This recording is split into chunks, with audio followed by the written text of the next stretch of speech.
Derek, we won't be seeing Variety Club this year at the J&B Met, but there's been quite a bit happening behind the scenes to lobby to get the horse to run overseas. Yeah, Simon, initially prior even to the Queen's Plate, we actually sat down with Racing South Africa and we asked them to send a letter of request to the racing authorities in Dubai to ask for special permission to have the horse exported out of South Africa after the Queen's Plate, hopefully to get him there in time for World Cup night. Our intentions were to run him in either the duty-free or the Godolphin Mile. But unfortunately, our request has fallen on deaf ears. We haven't had any response 2.5 weeks later from the authorities in Dubai. And obviously, subsequently, we've decided that even if they do come back now and give us a positive answer, it's probably too late to go down that road, and we're probably looking at other avenues to try and get him out of the country. We've decided our main aim is now going to be the Breeders' Cup Mile on turf at Santa Anita in November. And we're busy speaking to all the respective authorities and related parties to try and make the route out of South Africa for him as easy as possible and have a quarantine period as short as possible. Considering his international rating, I think he's the highest rated turf miler in the world now. Are you surprised at the reaction you got? Simon, look, unfortunately we've been badgered with this in South Africa for many years, so we almost expect it, rather than being disappointed. Although, as a 3-year-old miler, I think he was the joint highest rated miler in the world alongside Camelot. And one would think that racing authorities around the world would really want to bring him to their events to showcase the best horses in the world, not just the South African horse. And unfortunately that hasn't happened despite everything over the last couple of years that's been developed as far as PCR tests are concerned. The fact that we've never exported a horse with horse sickness out of this country in almost 100 years. So from a South African perspective, we feel that it's very unfair and the rest of the world's unaccommodating.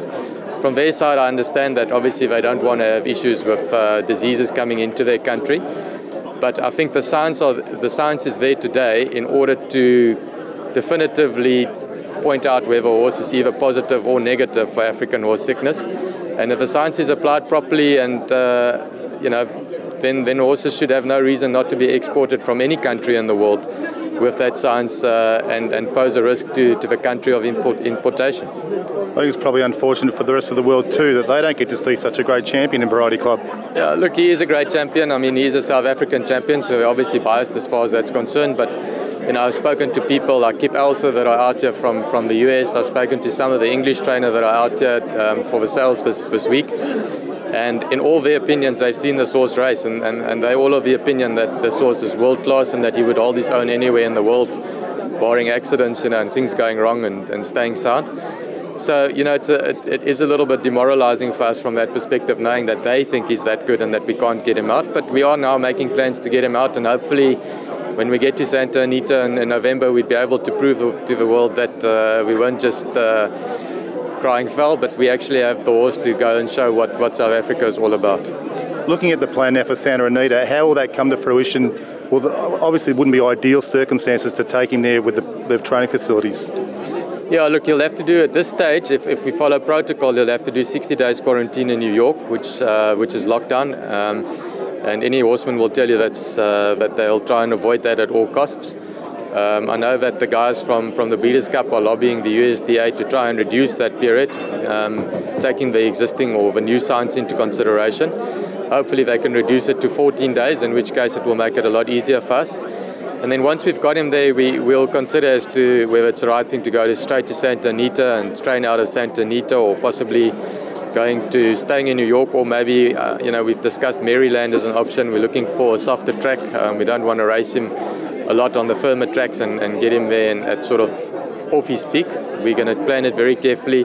It is our main aim, so we're not going to take any chances. We're going to make sure that he's 100% for the Breeders' Cup. And after that, if he does well, we might consider the Hong Kong Mile after that in December, but it all depends on how he goes in the big race. Well, hopefully something good can come out of this. At least there'll be some more awareness about the plight that South African owners and breeders are facing. Yeah. Simon, we've got a lot of international buyers here this week buying our product. You've got trainers from the UK that have come out here on their own steam, paying for themselves to come here. They want to buy horses in South Africa. They've recognised that there's quality to be bought here.